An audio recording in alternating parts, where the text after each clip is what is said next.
Mexicans victimized in El Paso mass killings struggle to heal obtain visas. The survivors of the shooting, fueled by racial hatred, have seen slow progress after border shutdowns, the pandemic, and financial struggles. By Areli R. Hernandez. Ciudad Juarez, Mexico. Pew, pew, pew. Liliana Munez Puentes shoulders tightened and she grimaced as her 14-year-old son pretended to fire his BB gun. He turned and pointed at his mother. Pew, pew. Don't you dare point that thing at people, she screamed through tears. Even if you're playing, you don't understand what you're doing. The toy triggered memories of the day a hate-filled white man shot her. It had been more than 4 years since the 39-year-old lost her life in a massacre that left 23 dead and more than 20 injured at a Walmart across the border from her home in northern Mexico. The racist rampage on August 3rd, 2019, in El Paso, a city proud of multicultural heritage it shares with Ciudad Juarez, had left Munez Puente with no feeling in her lower left leg. El Paso residents have lit candles and held memorials on the date every year. The shooter, Patrick Crusius, who wrote a screed espousing white supremacist ideology, will not leave prison alive, and in the coming state trial, he still faces the possibility of the death penalty. But for the Mexican citizens who account for nearly half of the injured survivors of the shooting, the wounds of the deadliest assault on Latinos in U.S. history are still blistering. The Walmart store where the shooting was carried out had long been a common meeting place for people from either side of the border, but now was a reminder of a grim day. These survivors say that since the shooting, they have struggled to secure the financial stability and other resources needed to heal. Many have applied for U.S. visas, hoping to gain access to the type of care that is available to some U.S. victims, but is out of their reach. Their recovery has been hampered by the border politics that cleaves this region, a backlog and annual cap for U visas designed for non-immigration victims of crime who helped U.S. law enforcement personnel with their investigations, can leave many of those seeking legal status in limbo for decades without intervention by federal immigration officials or lawmakers in Washington, experts said. When U.S. authorities closed the border bridges over the Rio Grande during the pandemic, they also cut survivors' access to free medical and mental health services in El Paso that they cannot afford at home. Closures have become more frequent over the past year, making it more difficult for survivors who are participating in court proceedings or are assessing services. Mexican nationals didn't have access to all the services that El Paso citizens did from federal and state agencies, said Eric Pearson, the president and chief executive of El Paso Community Foundation. That's unfortunate because the level of trauma they witnessed is no different just because of where they live or come from. U.S. Citizenship and Immigration Services said in a statement that it does not comment on individual cases. Congress has capped the number of U visas granted at 10,000 each fiscal year, but USCIS is trying to reduce processing times, the agency's statement said. Munoz Puente is among those who have applied for U visas, which she says could help her obtain the specialized physical therapy she needs to regain some of her lower leg. Such medical care is financially out of reach for her in Juarez, but is free to some survivors in the United States. What her family needs acutely, she said, is trauma-informed therapist. I feel like I'm about to explode, said Munoz Puente, who also says she has severe anxiety and depression. El Paso shooting survivors' trauma. Asylum seeker Ann Vitella says her nightmares are so disturbing that she wets the bed. Her 9-year-old son dragged her to safety after she passed out during the shooting. Josefina Jimenez, 55 of Juarez, became a widow 2 days before the shooting. She was meeting a relative at Walmart that Saturday to make funeral arrangements. Today, she says she rarely leaves her home because of insistent panic attacks. That morning, Munoz Puente urged her aunt, Maria Catalina Munoz, to accompany her to buy school supplies that they could resell in Mexico. They drove through the border checkpoint, parked in downtown El Paso, and rode a bus 5 miles to the Walmart at Cielo Vista Mall.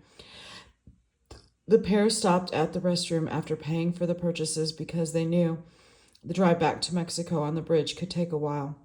That's when they heard the shots. A store employee helped the woman escape through an emergency door between the two main entrances. But as Munoz Puente pushed their shopping cart through the doorway, she saw him. She screamed for her aunt to get on the ground, but her brain had trouble figuring out how to do the same for herself. She said as she bent down, the killer pointed a rifle and fired. The bullet entered behind the younger woman's left knee and destroyed her quadriceps. She saw blood but felt only warmth. She tried to stand but couldn't.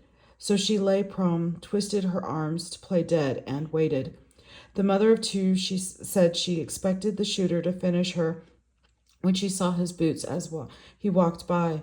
Since the shooting, Munoz Puente's aunt had struggled to rid herself of vivid images that torment her. The blood gushing from her niece's leg, the brains of another victim splattered in front of her, the wavy brown hair of the killer matted down by earmuffs, but the worst of it has been trying to make sense of why the bullet injured her niece and not her. I had prayed to for God to spare me, and Lily gets shot. Munoz, 55, said, I felt a lot of guilt.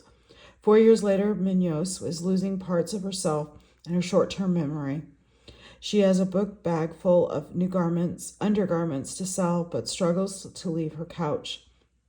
When Mexican officials briefly opened Resource Center for Survivors, she connected with a psychologist, but after a few months, Munoz couldn't afford the antidepressants they prescribed that helped her sleep. During the pandemic, all the help stopped. El Paso officials made some free medical and mental health services available to shooting survivors. Some services ended years ago.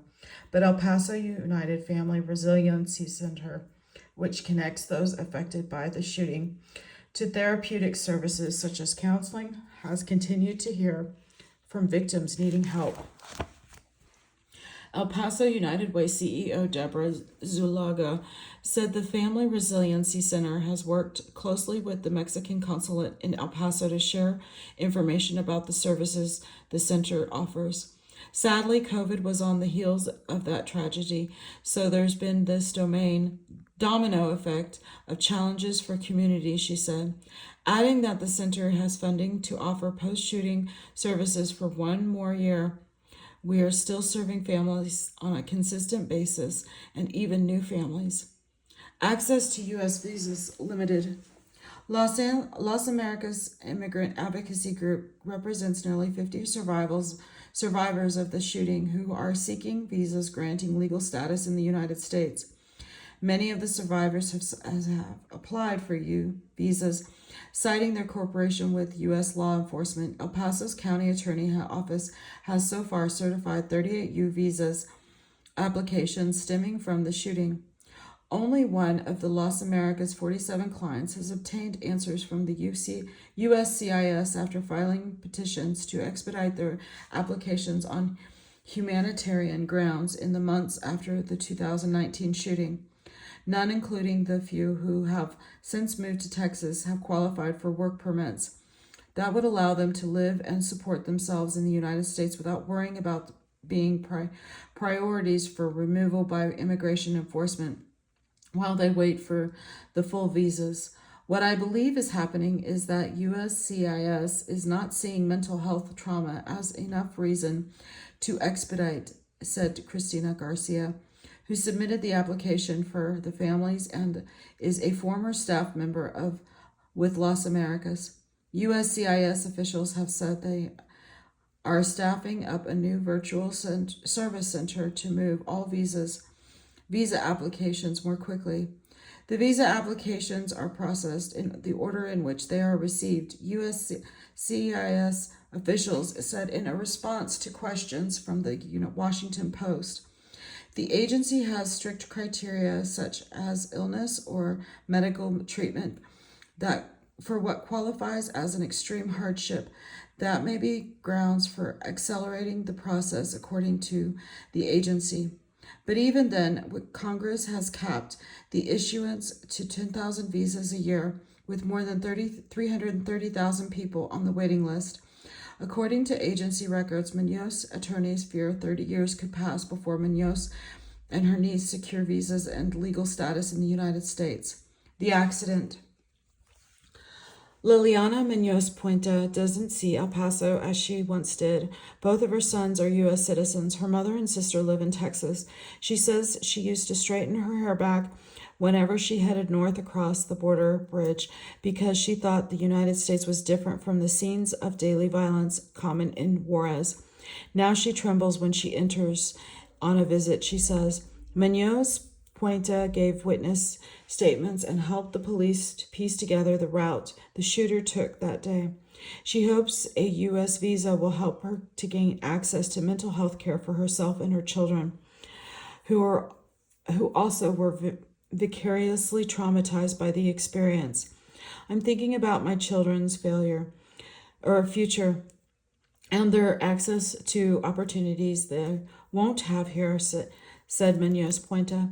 Munoz Puente doesn't know when she started referring to the shooting as the accident. It's her casual way of ending nosy interrogations about her limp lower left leg without inviting more questions. If she presented the issue as the result of an accident, no explanations were needed, she reasoned. The shooting changed her life. The nerve damage from her gunshot wound was so severe that Munoz Puente was little use of her left foot or any muscles below her left knee. She endured 3 months in physical therapy in El Paso before she and her sons couldn't take the separation from her husband any longer. A leg brace and a walking cane support her left side, but she cannot sit or stand for more than 20 minutes without pain. The once vivacious dancer usually was the first to accept invitations to family quinceañeras or pachangas, but she has withdrawn socially. She thinks she doesn't look pretty anymore. Her self-esteem is so low that she thinks I am still with her because I feel sorry for her, said her husband, Salvador Herrera. The couple's bedroom is on the second floor of their home, but Munoz Puente keeps a mattress in the living room for the days when she can't get up the stairs. A stool and an old chair stand close by in the kitchen to use when she has enough fight in her to cook or clean dishes. I get lost in my capa de cuma, Munoz Puente said, describing the mental fog that envelopes her. If I can't do things the way I used to, I don't want to do them. I boycott myself. While her grief was eased, she said she has slowly come to realize that her whole family needs help.